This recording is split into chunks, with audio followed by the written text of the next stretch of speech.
नमस्कार। आज हम पादप जगत यानी प्लांट किंगडम की दुनिया में एक बहुत ही तेज और असरदार सफर पर निकलने वाले हैं। देखिए, ये पूरा विश्लेषण खास तौर पर एग्जाम को ध्यान में रखकर बनाया गया है, ताकि कम से कम समय में हम ज्यादा से ज्यादा जरूरी बातें कवर कर सकें। तो चलिए, बिना देर किए सीधे टॉपिक पर आते हैं। तो आज हम क्या क्या कवर करने वाले हैं? देखिए, पूरी चर्चा 6 हिस्सों में होगी। हम शुरू करेंगे क्लासिफिकेशन के बेसिक से, फिर पौधों के दो बड़े ग्रुप्स अपुष्पोद्भिद और पुष्पोद्भिद की दुनिया में चलेंगे।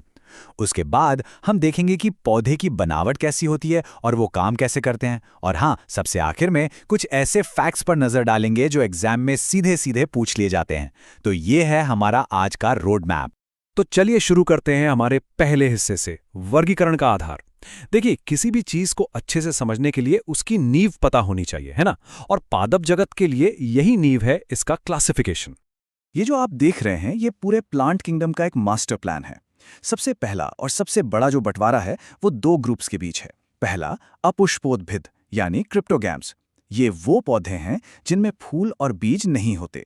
और दूसरा पुष्पोद्भिद यानी फेनेरोगैम्स। ये वो हैं जिनमें फूल और बीज दोनों होते हैं। ये सबसे बेसिक और सबसे जरूरी फर्क है, इसे जरूर याद रखिएगा। अच्छा, तो अब हम पहले बड़े ग्रुप यानी अपुष्पभिद को थोड़ा और करीब से देखते हैं। आप इन्हें प्लांट किंगडम के सबसे सिंपल, सबसे बुनियादी पौधे मान सकते हैं, जो इवोल्यूशन में सबसे पहले आए थे।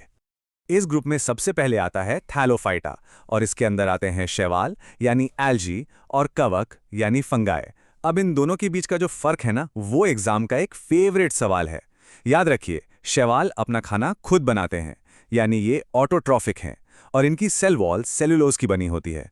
दूसरी तरफ कवक दूसरों पर निर्भर करते हैं, मतलब ये हेटेरोट्रॉफिक हैं और इनकी सेल वॉल काइटिन की बनी होती है। ये दोनों पॉइंट्स सीधे सवाल बनकर आते हैं। और सोचिए, जब शैवाल और कवक एक साथ मिल जाते हैं तो क्या होता है? एक बहुत ही अनोखी पार्टनरशिप बनती है, जिसे हम कहते हैं लाइकेन।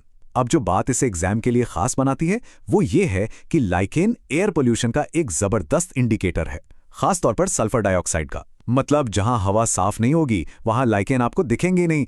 ये तो समझिए प्रकृति के अपने पोल्यूशन मीटर हैं। चलिए अब इसी ग्रुप के अगले दो मेंबर से मिलते हैं, ब्रायोफाइटा और टेरिडोफाइटा।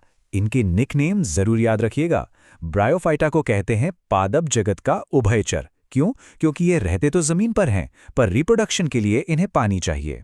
और टेरिडोफाइटा, ये इवोल्यूशन में एक कदम और आगे हैं। ये पहले ऐसे जमीनी पौधे थे जिनके पास पानी और खाने के लिए एक प्रॉपर पाइपलाइन सिस्टम था, यानी जाइलम और फ्लोएम। तो क्रिप्टोगैम्स तो हो गए। अब चलते हैं पौधों के दूसरे और कहीं ज्यादा एडवांस ग्रुप की तरफ, पुष्पोद्भिद। इन पौधों की सबसे बड़ी सुपर पावर क्या है? बीज यानी सीड्स का बनना, जो इन्हें विकास की दौड़ में बहुत आगे ले जाता है। अब इन बीज वाले पौधों को भी दो टीमों में बांटा गया है, जिम्नोस्पर्म और एंजियोस्पर्म। और इनका फर्क बिल्कुल सिंपल है। जिम्नोस्पर्म यानी नेकेड सीड्स, इनके बीज खुले में रहते हैं, किसी फल के अंदर बंद नहीं होते, जैसे कि पाइन के पेड़ में। और एंजियोस्पर्म, इनके बीज हमेशा एक फल के अंदर सेफ रहते हैं। आम, सेब, जितने भी फल हम खाते हैं सब इसी में आते हैं। ठीक है, अब एंजियोस्पर्म के अंदर भी दो टाइप हैं, एक बीजपत्री यानी मोनोकॉट्स और द्विबीजपत्री यानी डाइकॉट्स। और ये टेबल, इस पर तो स्टार मार्क कर लीजिए, एग्जाम में यहां से सवाल बनता ही बनता है। फर्क बहुत सीधा है। मोनोकॉट्स में, जैसा नाम से ही पता चल रहा है, एक बीजपत्र होता है। जड़ें रेशेदार होती हैं और पत्तियों में नसें पैरेलल होती हैं, जैसे मक्का या गेहूं में। और डाइकॉट्स में दो बीजपत्र, एक मेन मोटी जड़ और पत्तियों में नसों का एक जाल जैसा होता है, जैसा आप चने या आम की पत्ती में देखते हैं। तो क्लासिफिकेशन तो हमने समझ लिया।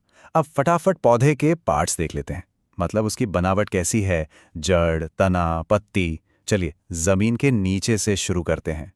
तो सबसे पहले जड़। बस दो तीन बातें याद रखनी हैं। एक, ये बीज के मूलांकुर यानी रेडिकल से निकलती है। दो, ये हमेशा ग्रेविटी की तरफ जाती है, यानी नीचे। इसको कहते हैं पॉजिटिव जियोट्रोपिज्म। और तीन, ये रोशनी से दूर भागती है, इसलिए इसे नेगेटिव फोटोट्रोपिज्म कहते हैं। इसके मेन टाइप्स हैं मूसला जड़ और अपस्थानिक जड़। अब आते हैं तने पे। और यहाँ एक ऐसी चीज है जहाँ सबसे ज्यादा कंफ्यूजन होता है और एग्जाम में बार बार आता है। ध्यान से सुनिएगा। आलू, अदरक और प्याज, ये तीनों जड़ें नहीं हैं, ये सब मॉडिफाइड तने हैं। जी हाँ, आलू एक कंद ट्यूबर है, अदरक एक प्रकंद राइजोम है और प्याज एक शल्ककंद बल्ब है। ये बात बिल्कुल दिमाग में बिठा लीजिए। और अब पत्ती, जिसे हम पौधे का किचन भी कहते हैं। इसका मेन काम क्या है? खाना बनाना और गैसों का लेन देन। पत्तियों पर जो छोटे छोटे छेद होते हैं उन्हें रंध्र या स्टोमेटा कहते हैं। और एक कमाल की बात, रेगिस्तान में पानी बचाने के लिए यही पत्तियां कांटों में बदल जाती हैं। बनावट तो देख ली, अब देखते हैं कि पौधा काम कैसे करता है। मतलब उसके अंदर क्या क्या प्रोसेस चलती हैं जिससे वो जिंदा रहता है।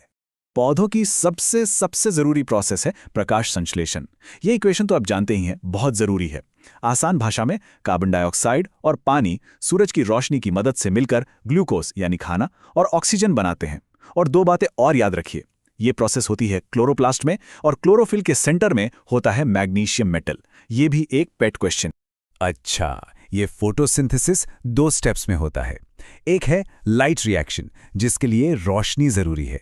ये क्लोरोप्लास्ट के ग्रेना में होती है और इसका नतीजा है ऑक्सीजन। दूसरा है डार्क रिएक्शन, जो स्ट्रोमा में होता है और इसमें बनता है असली खाना यानी ग्लूकोज।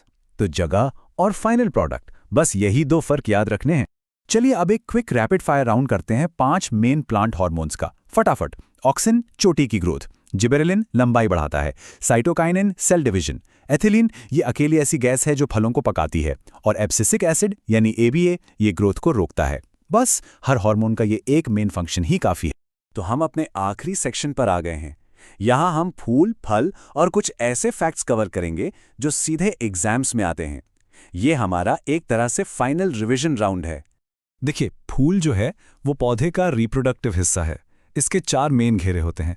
बाहर से अंदर की तरफ चलें तो सबसे बाहर कैलेक्स, फिर रंग बिरंगा कोरोला जो कीड़ों को अट्रैक्ट करता है, फिर आता है एंड्रूशियम यानी मेल पार्ट, और सबसे सेंटर में होता है गाइनीशियम यानी फीमेल पार्ट। अब रिप्रोडक्शन के लिए जरूरी है परागण यानी पॉलिनेशन। ये क्या है? बहुत सिंपल, पॉलन ग्रेन्स का मेल पार्ट से निकलकर फीमेल पार्ट तक पहुंचना। और ये काम कौन करवाता है? हवा, पानी या फिर कीड़े मकोड़े।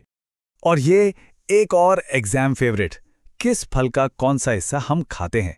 मैच द कॉलम में ये खूब आता है। जैसे आम में हम मीजोकार्प खाते हैं, सेब में असल में हम थैलेमस खाते हैं, नारियल में जो सफ़ेद गिरी होती है वो एंडोस्पर्म है, और लीची का जो रसीला हिस्सा है उसे एरिल कहते हैं। इन्हें जरूर याद कर लीजिएगा। और बिल्कुल आखिर में कुछ 1 लाइनर फैक्ट्स जो सीधे पूछे जाते हैं। दुनिया का सबसे बड़ा फूल रेफ्लेसिया, सबसे छोटा फूल वुल्फिया। फोटोसिंथेसिस सबसे तेज किस लाइट में होता है? रेड लाइट में, और सबसे धीमा ग्रीन लाइट में। और हाँ, वाष्पोत्सर्जन से पौधे को ठंडक मिलती है। ये एक तरह का कूलिंग सिस्टम है। तो ये था प्लांट किंगडम का एक super fast exam focused revision. हमने क्लासिफिकेशन से शुरू करके हार्मोन्स और फलों तक सब कुछ कवर किया। अब जाते जाते एक सवाल, पौधे का कौन सा हिस्सा पानी सोखने के लिए जिम्मेदार है और पौधे का कौन सा हिस्सा नेगेटिव फोटोट्रोपिज्म दिखाता है? इस पे जरूर सोचें। ये आज के सेशन का एक अच्छा रिकैप होगा।